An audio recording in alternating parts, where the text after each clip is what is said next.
Oh, I think I'm live. Am I live? I'm live. All right. Hello, live. Oh my, what a freaking day! What a day!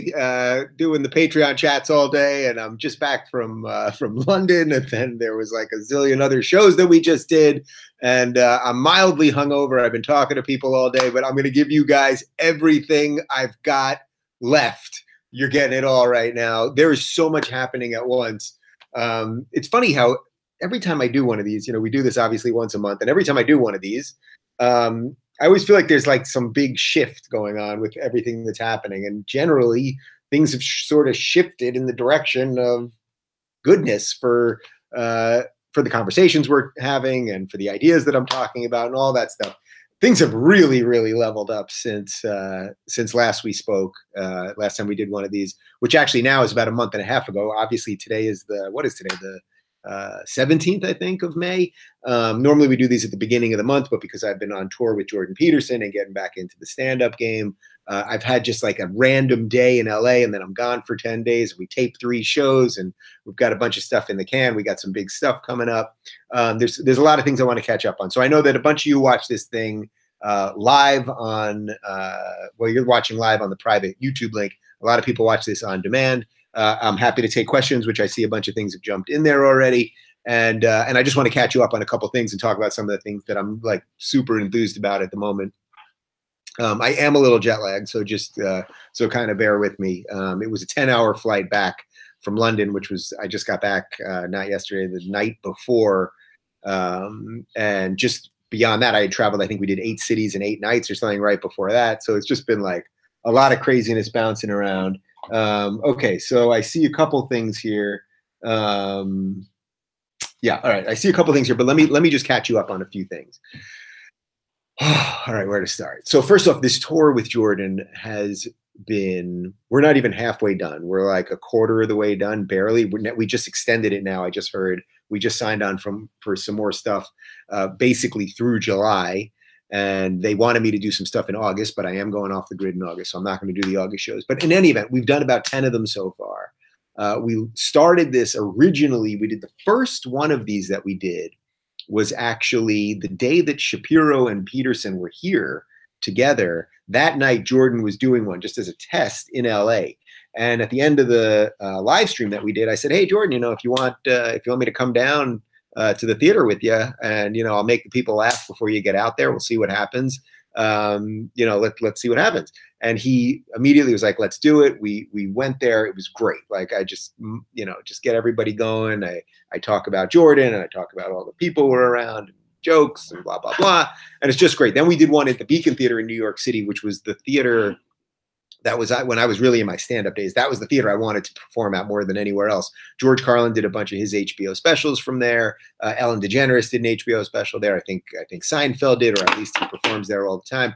It was right on, or it is right on 74th or so and Broadway. I used to live on the Upper West right there. So in all my formative comedy years, after a night of doing stand-up, good, bad, or indifferent, I'd get out at 72nd Street and walk up to my apartment. I always pass that place and be like, I want to perform here one day. So it was pretty awesome to get out in front of 3,000 some odd people. My parents were there. It was pretty cool. Anyway, we've now bounced around. We've done Chicago, and we've done Toronto, and we've done Atlanta, and maybe we didn't do Atlanta yet. We've just been bouncing around. Honestly, half the time I'm not even sure where I am, but it's just been amazing. Meeting you guys, going to theaters that are 3,000, 4,000, 5,000 people. And I go out and I make people laugh. And then Jordan does his thing for an hour and a half. And it's just incredible watching. I'm backstage when Jordan's doing his thing. And he goes up there. And I can just watch the audience's reaction to him because I'm sort of sitting behind him backstage. And it's just so cool just watching people that care about ideas. It's just so great, and listening. And then at the end, what we do is a Q&A where there's an app that people are able to submit questions. So basically, I curate the questions. And as I've said every night that we've done this, Jordan has made it very clear, 100% nothing is off limits in the Q&A. So I go through the Q&A myself, and we usually get hundreds of them. And I have to kind of figure out what I think is the best, and some that are funny, and some that are serious, and some that are offbeat, and some that are really on point relative to the book, and that sort of thing. Anyway, it's just been great. You know, being on tour with this guy, he's just a tour de force. And, you know, if you listen to him long enough, you can't help but incorporate some of those things in your life. So there's even some things in my life that I've sort of changed on, or not even changed really, but just sort of really like refocused on, you know. And I'll tell you, my bedroom is freaking cleaner than ever. There's no doubt about that. So it's just been a joy. So just real quick, we went to London a couple days ago, and 5,000 people, and like, just so great to be in another country, you know, to realize that so much of this stuff that's going on through this intellectual dark web, and I want to talk about the New York Times article in a minute, but so much of what's happening, I think, in the world had a little something to do with this room right here. You know what I mean? That I'm sitting in my freaking garage in my house, that we were part of, like, building this thing that you guys, you get it. You get it. You've been at the beginning of this thing. It's pretty great. So we're in London, and the show is just phenomenal. I met tons of people after. It's been really great. And what's really nice is every now and again I'll meet a patron. You know, I'm always afterwards. I'll say hi to people. People want to take selfies, I'll sign some autographs, whatever. But then some patrons will come by, or every now and again someone that I actually do a one-on-one chat with, or a Google Hangout, which is what I've been doing all day today. So I recognize people, which is also great. And people are giving us drawings and pictures and stuff, and it's just been great. So then the day after the Peterson event, I was honored, ridiculously honored actually, to speak at Oxford Union, which is an incredible small collection of colleges in Oxford, about an hour and a half outside of London. And I did a Q&A. So they had the president. You can do it various ways. They kind of leave it up to you if you want to give a talk first and then do a Q&A with the audience, or if you want to be interviewed, or if you want to do some sort of mix or give a presentation or whatever. I said, I was like, you know what? I'm always doing the interview. I thought it would be nice to be on the other side of the interview. So the president of Oxford Union, a great young lady, she interviewed me for about a half hour, and then I did about, I think, maybe 45 minutes of questions. That'll be up. They're going to post that on their channel. It was beyond an honor to go to this place. It's right out of Harry Potter. Like, you feel like you're at Hogwarts or wherever over there. And there was such a desire, like, just wandering around and seeing the kids and the books everywhere and the old buildings and the respect for knowledge. It was inspiring. It was inspiring at every level. I think my talk was excellent. I think now that I've been doing a whole bunch of these, and you know, you probably saw my event at University of New Hampshire, which was a bit of a circus, but a learning experience for me. And I think it's actually another one of those reasons to see how insane sort of this leftist craziness has gotten, and how you can deal with it in a respectful way and show people that we're not bad guys just because we think differently. But just all of these things I've been doing these last couple of weeks, and I spoke at UMass and some other colleges. I just feel like, you know, I've just sort of like come into my own during this whole thing, and we're sort of just at the beginning again. And now I'm back into stand-up. So I got a couple gigs in Seattle, and in Tempe, Arizona, and in DC. You can go to daverubin.tv, daverubin.tv/events, and find out more on that kind of stuff. But anyway, it's just been great. So then, okay, so we do the Peterson thing, come back here. For some reason, I could not sleep on the plane. That is why the jet lag is here. And then we came back. We did another interview with Larry Elder yesterday. He had to get out earlier than we thought. I was hoping to do a couple hours with him, actually, and we wanted to open it up to you guys to Q&A and all that stuff and super chat. But I guess there was a confusion with his radio show, so he had to jolt. But we'll get him back in. I think we're going to have him and Candace come in together. And yes, of course, we are working on Kanye West. Patience, everything, you know, patience. Okay, I see a whole bunch of questions jumping in. So, you know what, let me do a couple questions, and then I want to talk about the big IDW article. Okay. Saw you with Jay Jordan in Chicago. My wife said you were her favorite part, but she actually listened to the lecture as well. I think you're the spoonful of sugar to Jordan's medicine. Great work. That's really nice. And what a nice metaphor right there. I mean, I think what I'm realizing the more that we do these is, you know, Jordan goes out there and this is some heavy lifting, right? This is serious. Get your shit in order, figure out what you think, tell the truth. I mean, this is powerful stuff. So my goal out there is we go out there and I want to make people laugh. I want everyone to just have a great time and realize that there are other people like you. I mean, think about it. You watching this right now, whether you're watching this now live or on demand or whatever. If you're watching this right now, most likely you're watching this by yourself, right? Like you might be watching it up on an Apple TV or something, and maybe your boyfriend or girlfriend or whatever is there, but most likely you're watching this by yourself, or you're on a commute and you're watching on your phone. So in a weird way, we're having very sort of singular experiences. Now, I'm all about the individual, of course, but what I think is really nice about these events is all of these people, then you read all these articles, right? And then you read an article about Peterson, and he's alt-right, racist, Nazi, all this bullshit. I happen to be apparently I'm friends with a lot of Nazis these days, which is absurd. When you get to the theater, and I can see it when I'm peeking out the little curtain there, I'm peeking out, I'm looking, and people are looking around going, whoa, these are good people here. And they're young people, and they're black people, and white people, and Asian people, and gay people, and straight people, and trans people, and the whole thing. And it's like, oh, we're all coming together for ideas. So that's the right type of collectivism, by the way. No one says that groups themselves shouldn't exist. They shouldn't exist based on just immutable characteristics, and then you have to just obey the laws that people want you to obey related to the things about yourself that you can't change. Groups should exist based on shared ideas, common values, shared experience, things like that. So watching all these people who usually watch these things together, who maybe don't talk about, oh, I'm a Jordan Peterson fan, or do you know about this intellectual dark web, or have you seen what Ruben's doing, or blah, blah, blah. It's so cool, actually, that all these people are getting together. So I'm a firm believer that my part in this version of it is to get everybody to have a good time and laugh, which has also been fun for me because I'm getting to engage that part of myself again. And then Jordan goes up there, does his thing, and then I come back for that Q&A, and then we laugh again and do some other silly stuff. So I'm glad that you enjoyed the issue or the issue. I'm tired. I'm glad you enjoyed the show. Okay, let's see. Apparently, University of New Hampshire got an award for its support of free speech. Someone sent me an article on that, and I saw it right when I was taking off on the plane, so I missed it. But yes, they got some sort of award for free speech. Think about how insane this event was. So I go there to do this talk. The day before, I was at UMass, and I did about an hour talk, and then I think maybe a half-hour Q&A or so. When I finished that, I really thought that was the best public event I had ever done. I felt so clear in my thinking. I was energized. It was right at the beginning of the trip. I was excited to be there. The kids were great. If Nick from UMass, if you're watching this, you're freaking all-star. So I go, I have this wonderful, wonderful experience. The next day, then I took a car ride from Boston to New Hampshire. Charlie Kirk and Candace Owens from Turning Point USA were supposed to be there. They canceled on me because apparently hanging out with Kanye West at TMZ is more important than hanging out with Dave Rubin and a bunch of college kids. The school, they were supposed to have about 300 people at the event.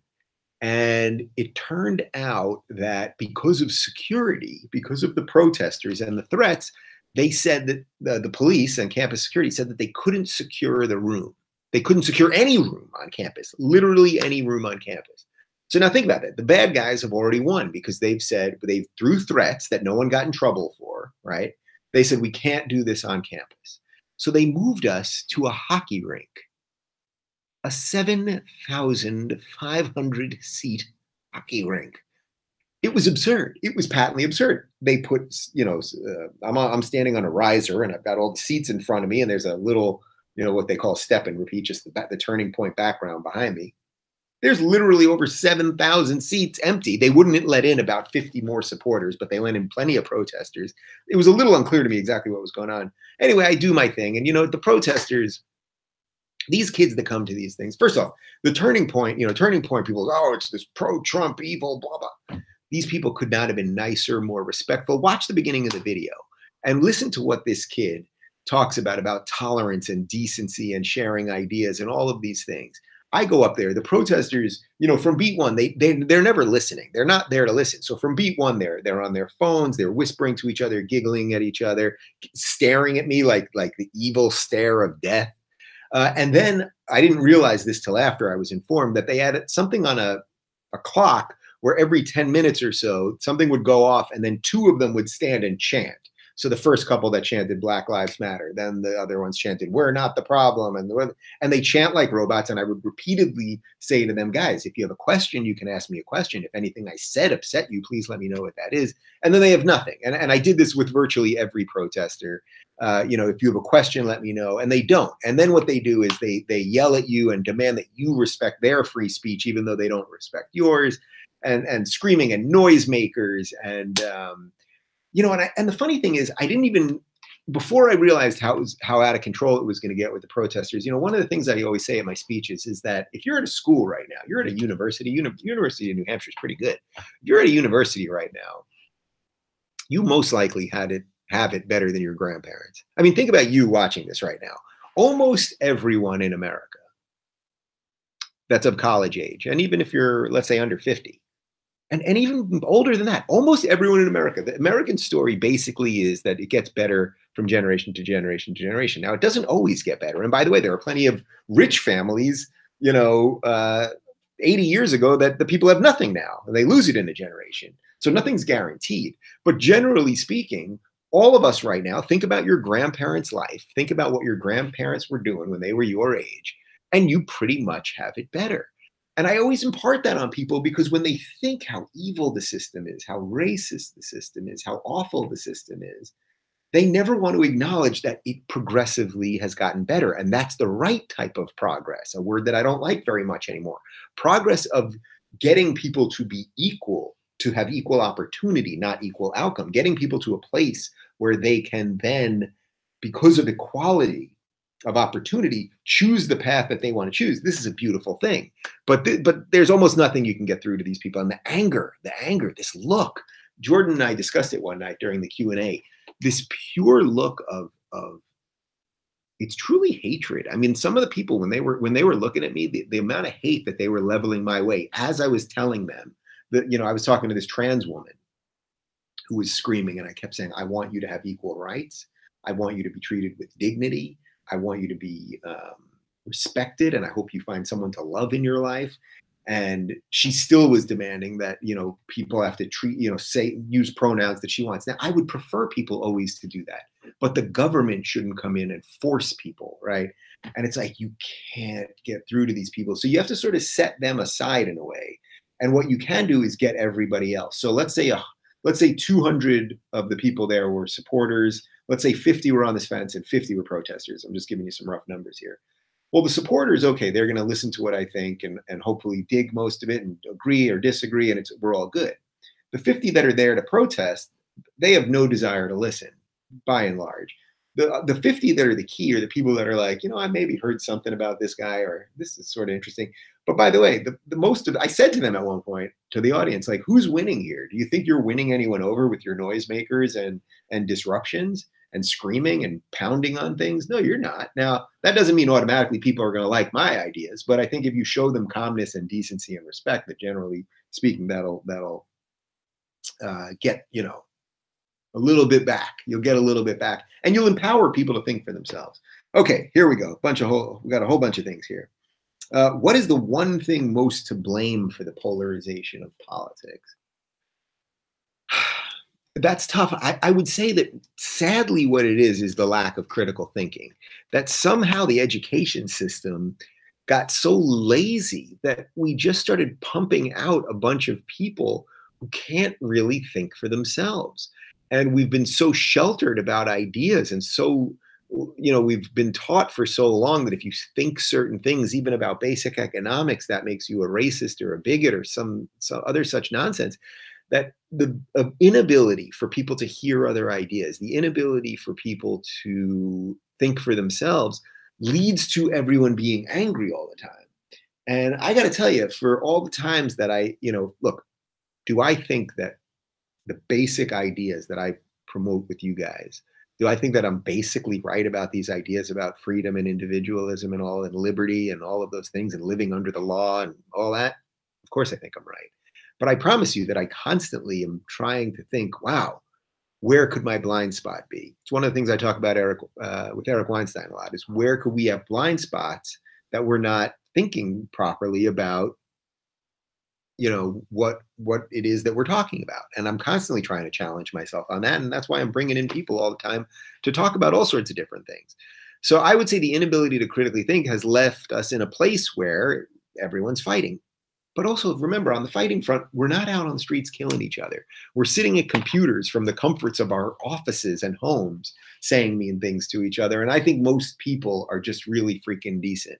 And by the way, I've met plenty of people in the last couple of weeks, even people who challenged me with questions at Q&As when I went to the schools, when they were asking them specifically to me, not to Jordan.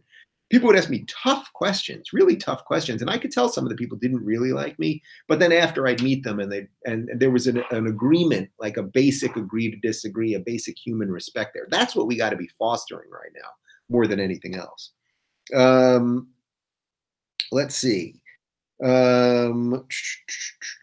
Would it be possible to get someone from the far left, the SJW, feminists, etc., on your show, maybe along with someone from the IDW to create dialogue? I'd be happy to do that, as long as people will act honestly, intellectually honestly, not insult each other, not belittle each other. I don't see anyone really from the IDW doing that. There can be some snark on Twitter sometimes, of course, but there's been a basic respect for ideas and for people.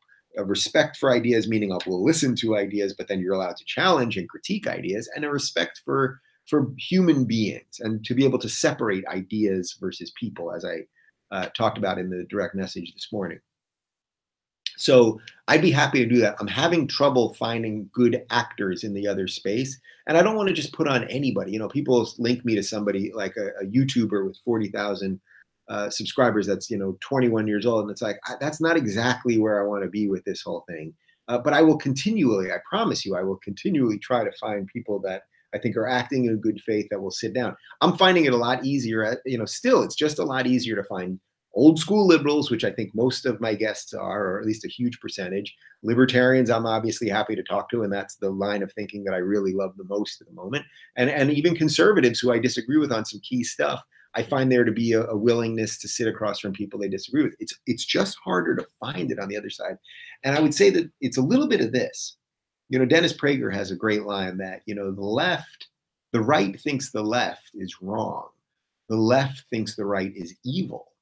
And I sort of believe that that's the right idea here, that why would you, if you've gotten people to the point where you think they're evil, why would you ever want to sit down with them? And that they own the narrative for so long. So because of all of that, they don't know how to defend ideas anymore. But yes, we'll keep it in mind. Let's see. Dave, I loved your tweet about the left becoming the boy who cried wolf. That is, by labeling everyone they disagree with as alt-right, people will shut the left out when they finally do shed light on an actual fascist. Yeah, I mean, I've pushed this idea for a while, and I think I even said it, if I'm not mistaken, I said it the day after the election. And I'm sure I said it before the election too, but once the election kicked in and I really realized, well, Trump is the president, like, where are we at? The idea that you would keep calling this guy Hitler, that you would keep calling all of his supporters racist, that you would keep saying everyone's part of the alt-right, which just became this amorphous catchphrase, or now everyone's part of the far right or white nationalists, of all these things, not to say that those people don't exist and they are bad people. America is not an ethno-state for any ethnicity. It is a giant melting pot. It is a beautiful, incredible experiment for everybody that will come here legally and be part of this amazing experiment. That's why it's so awesome. And that's why I can say without much worry that what I said earlier about you probably have it better than your grandparents, no matter what your skin color is, no matter what your ethnicity is or religion is or any of that stuff. So man, it's a lot. It's a lot. Fighting this stuff is a lot, but I do think that we're winning. I actually think for the first time, I've seen signs that maybe we were winning. Sorry, I gotta grab the computer charger here. I've seen signs that maybe we were winning, and I've mentioned them when I've seen them over the past couple months. But I actually think in the last couple of weeks, and I know I'm doing this a little anecdotally because I'm on the road with Jordan and seeing these massive crowds. But look, this intellectual dark web article came out in the New York Times last week, and it really leveled this thing up. Now, there was a ton of hate that came after, which is so fascinating to me. Barry writes a piece. There were even parts in the piece, Barry Weiss, that I didn't really agree with, and I thought she sort of sold me out a little bit, me and Rogan, because we're the interviewers. So sometimes we talk to some unsavory people, or if you're an academic or something or an author, you don't have to do that. So I think it was a tiny bit unfair to the two of us, but all right, whatever. We don't have to agree on that completely, and that's okay. And hopefully Barry will come in here and we can talk it out. But I think this thing has leveled up now to the point where mainstream can no longer ignore it. Now, we've been replacing mainstream, and I don't even care about mainstream success, really. I don't. But there's a changing of the guards. And then what happened was this article comes out, and then suddenly there's like, I don't know, 500 articles on how horrible we are and how racist we are and how white we are and all of this nonsense. Glenn Greenwald is just awful. Wrote this series of tweets about how we're mostly white, and then I think he said largely Jewish. Now, some of us are Jewish. I don't think anyone here is pushing Judaism on anybody, but it was like that's where you can see that the left, actually, these people are the real bigots and racists. Like, yes, there are some Jews, but by the way, there are some Black people and some Muslim people and blah, blah, blah. And this thing is an amorphous thing that's bringing people together because of ideas, not because of ethnicity or anything else. But that someone like him would look at it and be like, oh, it's about skin color. It's about white people. Just because you're white doesn't mean your ideas are no good.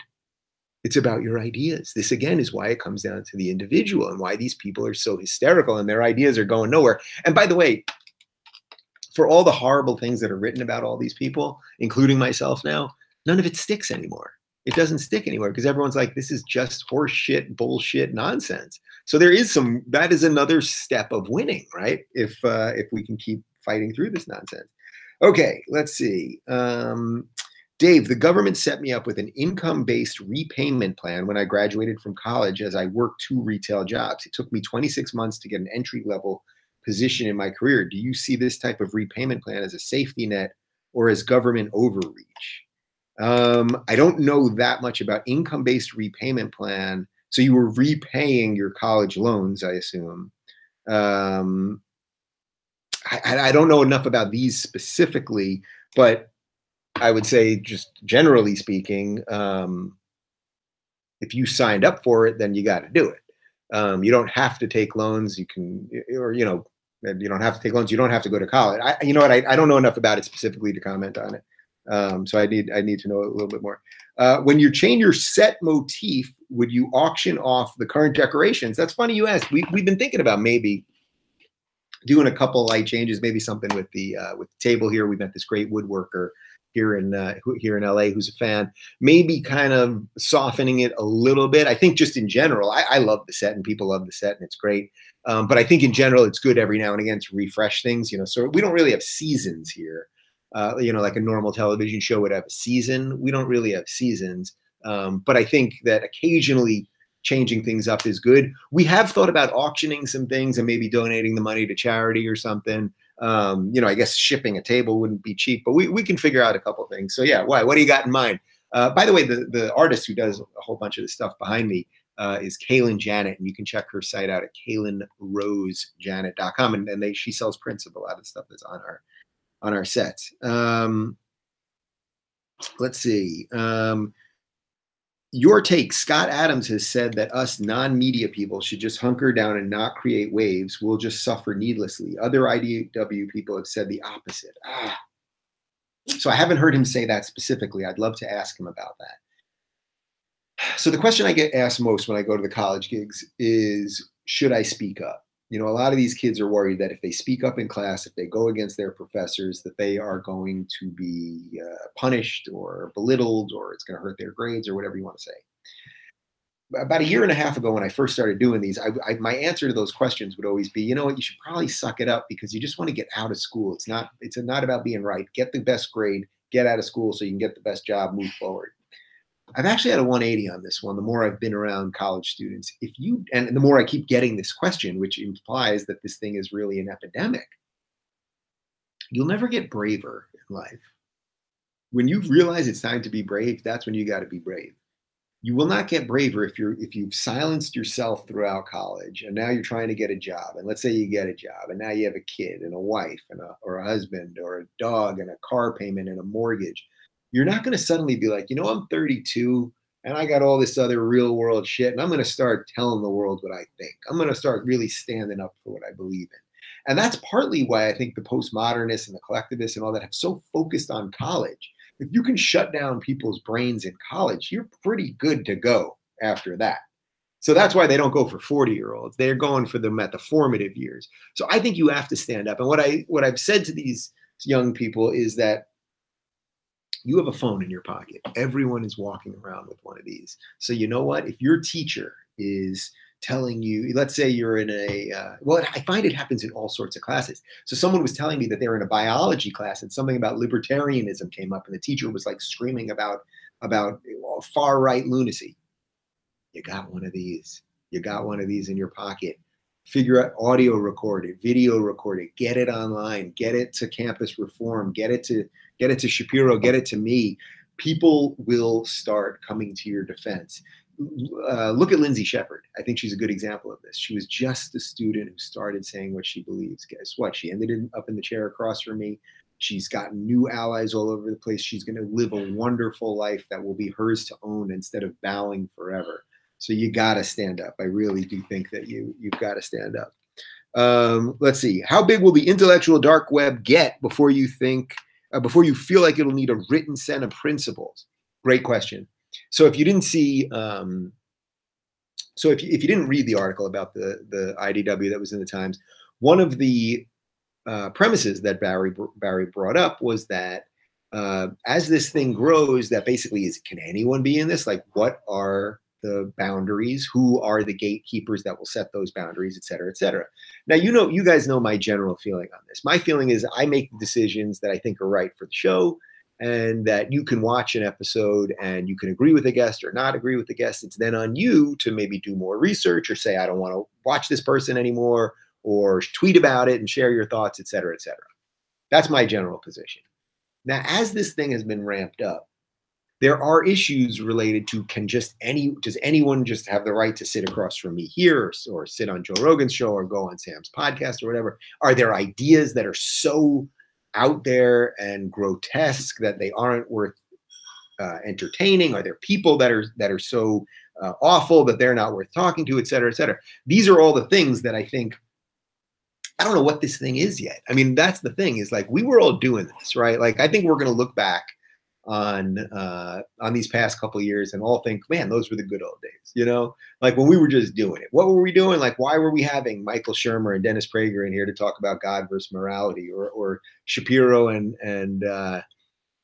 Peterson to talk about Judaism and Christianity, or the ex-Muslims that I've had in here, or Sam Harris talking about atheism and spirituality?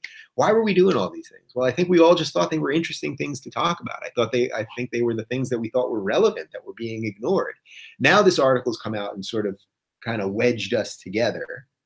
I think we all kind of are okay with that. Basically, we all have different wants and needs and desires and all that, but I think we're basically okay with that. But it's a good question. Do we need some sort of statement of principles if we are really something? Now, look, it's not like we have cards, right? We don't have like a membership card, like a Costco card. We don't have a clubhouse. So I think it might be a little premature for that. But I know that a few of us that I've talked to, the guys that I'm most close with, we've talked about this quite a bit. And I think it's going to kind of probably present itself when the time is right. But I do think we have to be, at least right now, we have to be aware of it. And we also have to be aware that more eyeballs are on us than ever, and more angry people are looking at us than ever. And we have to be sure to you know, be as thoughtful, I think, and as mature and everything else as we've consistently been while we're doing this. Let's see. From 1 to 10, how frustrating are the Q&As when they are yelling Black Lives Matter? Well, I didn't mind. Well, first off, I don't mind anyone. Look, the chanting itself, forget whether it's Black Lives Matter or they were saying we're not the bad guys, or they had a whole bunch of chants. I mean, it's annoying because it's like nobody's there for that. And, you know, it was those first two that I referenced earlier. When they started chanting Black Lives Matter, Black Lives Matter, Black Lives Matter, I'm more than happy to have that conversation. Talk about Black Lives Matter. I'm more than happy to talk about policing. I'm more than happy to talk about racism. I'm more than happy to talk about the prison system, et cetera, et cetera. I kept saying that. Do you guys have questions? Do you have a question? Do you have a comment? Do you have a thought? And they're just in robot mode. So it's just like annoying, because it's like there were couple hundred kids there, young people, students, keep calling them kids, but they're students who are there to hear ideas, you know, and really learn what to think. And nobody is learning anything when you're just robotically chanting over and over like that. Let's see. Do you want to shift from talk show towards more news content? Look, I don't consider myself a journalist. I don't consider myself a news person. I'm telling you what I think. I'm having conversations about things that I think are relevant. And especially on Twitter, I'm in Twitter world, I think I'm doing more of like a news kind of thing because I see the nonsense constantly all day long that the mainstream media is spewing at you guys, and I'm trying to fight it. I would be interested maybe. I want to keep doing this. I love doing this. I'm getting back into stand-up. So I love doing interviews. I love doing stand-up. I would maybe do like a weekly kind of news thing. I don't think daily news is necessary. I think people are too obsessed with news in the first place. They are overloaded and should be paying perhaps a little less attention. Every time I turn on CNN, which I never turn on at home, but at the gym in where was that, in Seattle, it was on the TV, and I did cardio for an hour, and I was like, I wonder how many non-Trump stories. I swear to you, this is what I did. I wonder how many non-Trump stories they're going to run in the hour that I'm doing cardio, and they did not run one non-Trump story. Nothing, literally nothing. Everything was about Trump. That's not right. That's not news. You're not getting more informed. There's something ain't right. Something ain't right. That's what I'm telling you with that. So you got to tune out of that stuff. So I think there might be some version where perhaps it involves some of these other IDW people, where we do some sort of news magazine kind of thing, and maybe some of it's live and it's group discussion, panel discussion, some of it's pre-taped, some of it's a Jordan Peterson lecture or Brett Weinstein talking about evolution, or Richard Dawkins talking about evolution, and Weinstein talking about biology. Who knows? I think there's some interesting things there. So we shall see. Let's see. Did that one. Can anyone recommend a certain kind of counseling or therapy for dealing with the mob SJW meltdown? You mean for them or for you? I would say just keep your wits about you. You know what I mean? Like, just keep your wits about you. That's really what you can do more than anything else. Is like, don't look. Why did everyone dig that Kathy Newman, Jordan Peterson moment so much, right? Where she's trying to explain to him that his right to be offended, that basically he shouldn't be allowed to offend people because that would supersede his right to free speech.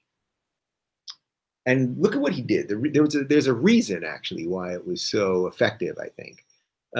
He just calmly sat there and answered her. You don't have a problem offending me. Why are you allowed to do that? But he didn't scream at her. He was actually kind of sitting the way he was sitting. He was kind of like laid back in his chair and his legs were crossed and he was calm. I think that if you keep your wits about you, if you know what you're talking about and you show people that you are in fact a good person and not the things that they think you are, I think that's how you'll win more people over. So I wouldn't worry too much about the mob. Let's see. Is systemic racism still a problem, even subtly? No, I mean, there's no systemic racism. Now, this is where people get caught up in what does systemic mean. And I just did this with Larry Elder yesterday. We rehashed it a little bit. We obviously talked about it the first time I had him on, and we've talked about it subsequently, privately, and I think the second time I had him on. If you mean the system, meaning that there are laws in place via the system that are racist, there are not. There are no such laws. We don't have Jim Crow laws anymore. We have the Civil Rights Act from 1964. There are no laws that are racist. Now, are there racists?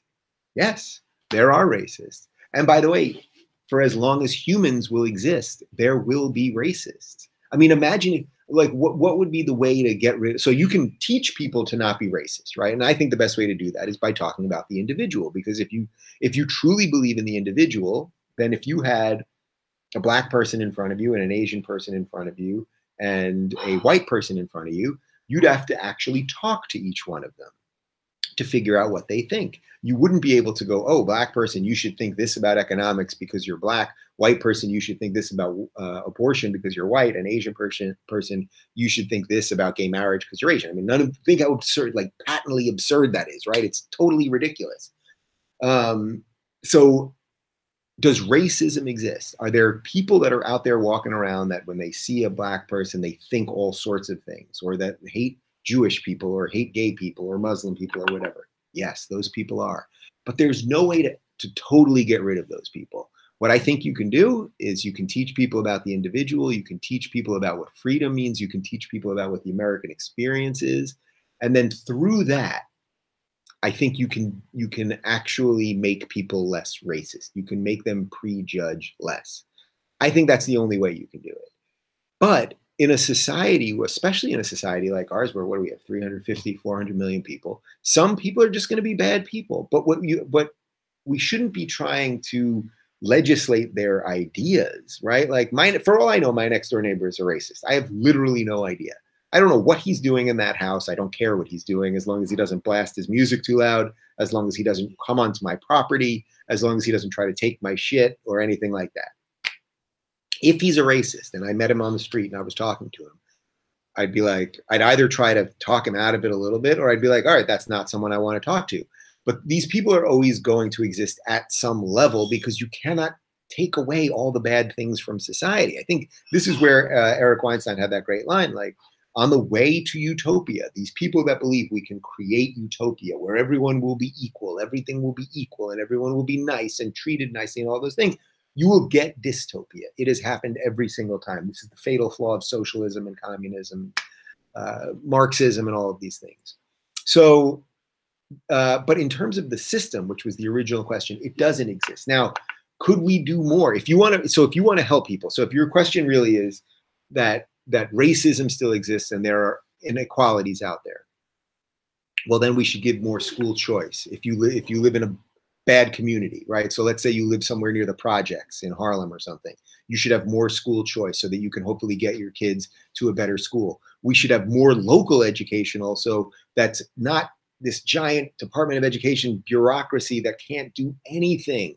The federal government can't really do much of anything. So we have to get everything to be local so that it's slimmer and trimmer and the money is better spent, and they're not teaching for the test and things like that. So I'd be all for investing more money spent wisely on education at the local and state level so that we can help people, so that if we were to look at the numbers and go, all right, now we're getting a little closer where schools in Harlem aren't necessarily worse than schools in Westchester. I'm just picking places, obviously. So that's, I think, what you have to do. But you can't eliminate racism. But what you have to do, and when someone says to you, all right, there's systemic racism, what you have to say to them is, what law exists that is racist? What law exists? Now, does that mean that there are no racist cops? There are. There are racist butchers, and there are racist guys that clean your shoes at the bowling alley. And we have to do our best to show people why the ideas of racism aren't good. But I don't know that we can actually do much more than that. Okay, where are we here? So when's Kanye coming on the show? That's going to be the new When Are You Having Thomas Sowell on? I know. So we got Sowell, now we had to move it up to Kanye. I don't know, but I promise you it's going to happen. How about that? I just know it's going to happen. The way Candace knew that she was going to meet Kanye one day when she came in here the first time, I know that Kanye will get on this show at some point. I promise you that. What is your favorite wall piece behind you and why?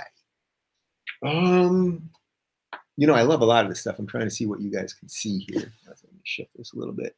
I mean, there's some great stuff here. So if you can't tell, that's the island of Manhattan right there, which is, of course, where I lived for most of my adult years. This is one of like an eye chart of Los Angeles, Westwood, just like LA area things, Silver Lake.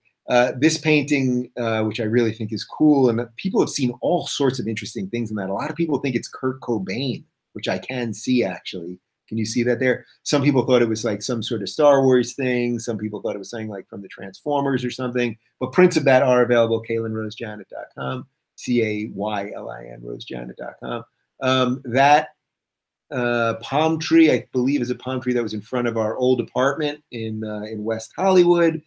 This one also is from Caylin, which is really interesting. I like all these sort of fractally colored things. This picture, Amira's going to have to remind me where we got this thing from. It was from like a, if I'm not mistaken, like a 1970s like NASA poster or something. The New York, that was the old corner that I used to live on in the Upper West Side of Manhattan. The the dog right there is Emma, of course. Emma, by the way, next month, almost a month from today, will be 14. She was rescued from Hurricane Katrina. I think you guys have heard the story already. And of course, that's just a world map up there. And then on the other side, over here, we've got another painting. That's another painting by Kaylin. We've got a little moss wall, and we got plenty of booze over there, and some cool things. I think I've showed you guys a bunch of this. Let me spin a little. I think I've showed you guys a bunch of this stuff before. Those are just like a zillion wine bottles of memories I no longer have. Those are my grandma's paintbrushes. She was an artist. And my grandfather, who I'm named after, who passed away before I was born, he did importing from China. And that's just like something that he got, like a tea set from China. And then just like a bunch of other interesting things. But yeah, we may refresh the set a little bit. We'll see. You know, just kind of keep it fresh and keeping it cool. All right, let's see. Explore this piece here is from the Explore the Universe series, which is available for download for free at JPL website, the JPL website. So check that out. Thank you for that information. What movie star would you like to interview? Oh, that's a good one. What movie star would I like to interview?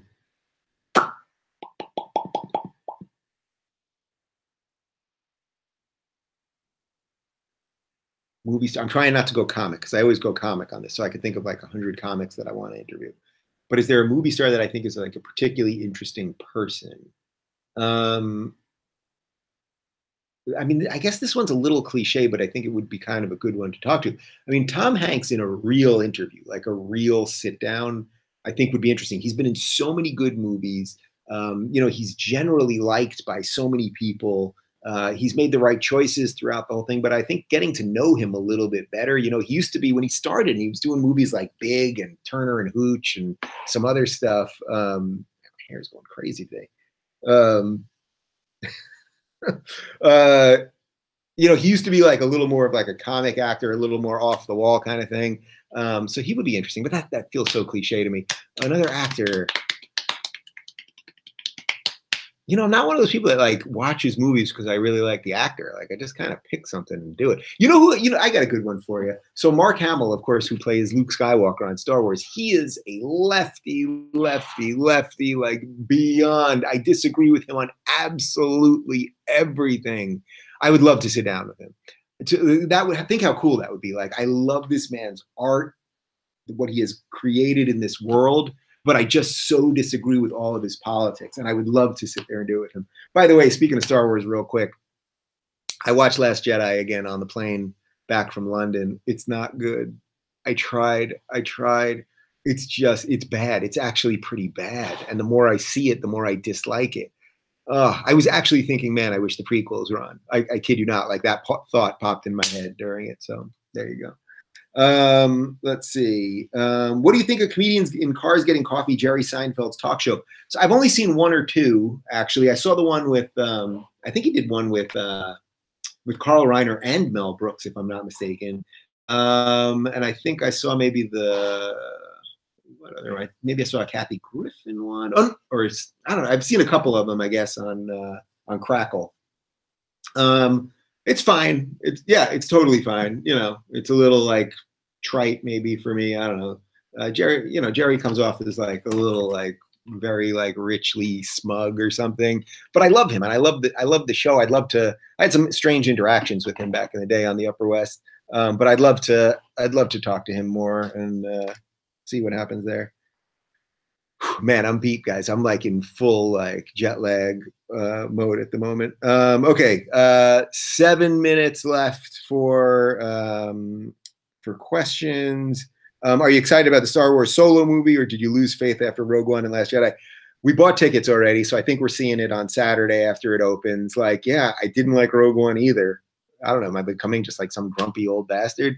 I didn't like Rogue One either, but we'll try. We're going to see Solo. I have a feeling it's going to be good because if you think about it, if you really look back, I mean, part of the magic of the originals was Solo, like the snarkiness, the sarcasm, the lack of belief, the humor. in the originals, of course, and then also in Force Awakens, which I loved. So like the others missed him. The prequels never had anyone funny or snarky or edgy. This last one, nobody funny or snarky or edgy. They tried to make that a little bit into Poe, but he's just useless. Like he's just nothing. Like we had no purpose in that movie. Let's see. Who do you think is to blame for what happening at the Gaza border the other day? I mean, look, if Hamas wanted peace, if they wanted to take out of their charter, literally calling for the genocide of all the Jews, there's not one Jew in Gaza. There were settlements there. They took literally everybody out. They left infrastructure there. Hamas then destroyed the infrastructure. They destroyed buildings, greenhouses, all sorts of things. They launch rockets over the border all the time. Every nation on earth, I would say this for absolutely every nation, has the right to defend its borders as it sees fit.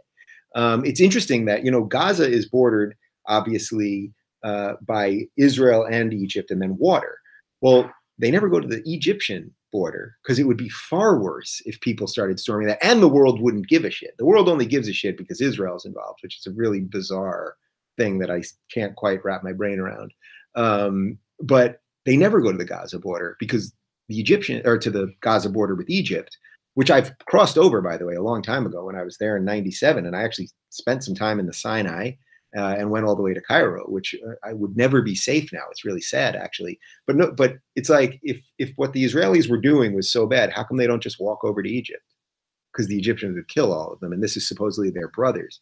So the whole thing is framed just so terribly. But if there was a true peace movement there, think about it. Israel took every citizen out.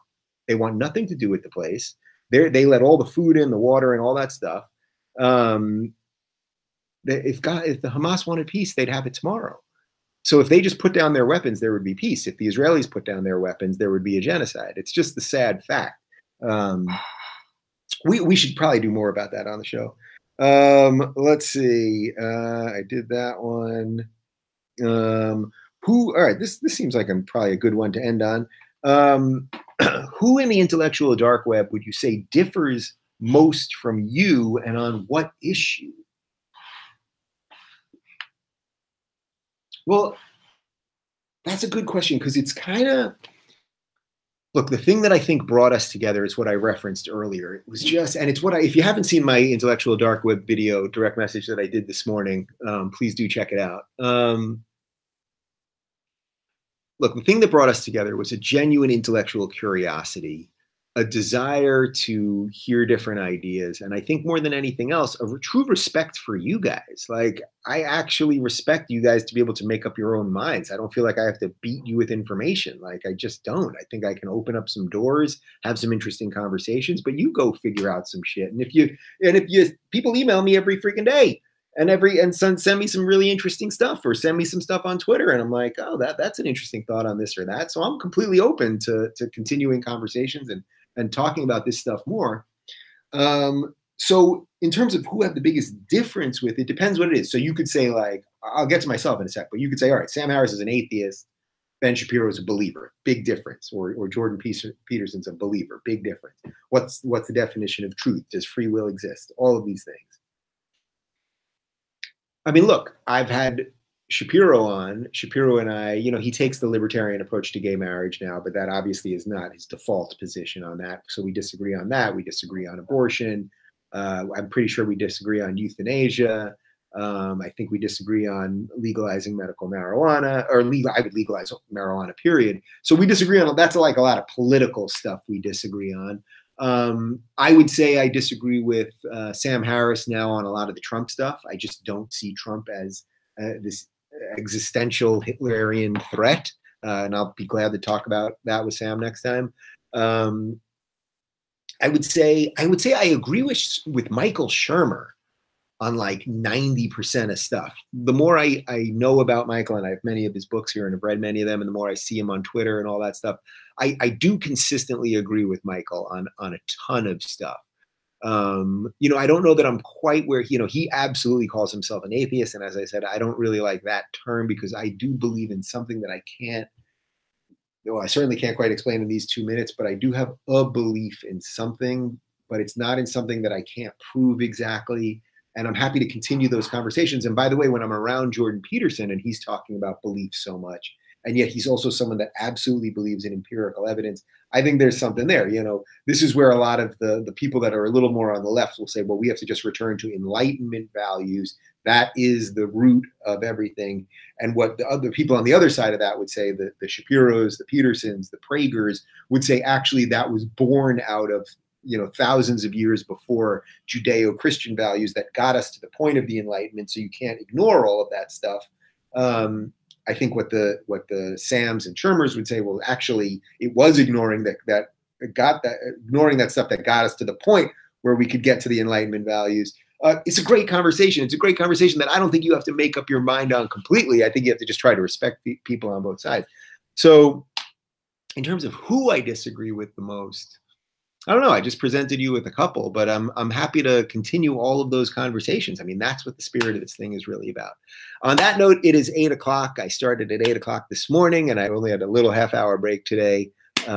So thank you guys for your support as always. These things are ramping up. Everything's great. I'm looking forward to meeting more of you guys out on the road. And thanks for your support here and on Twitter and all the other places that I chat and communicate with you guys. So thanks a lot. And I'm going to eat some dinner and go to bed.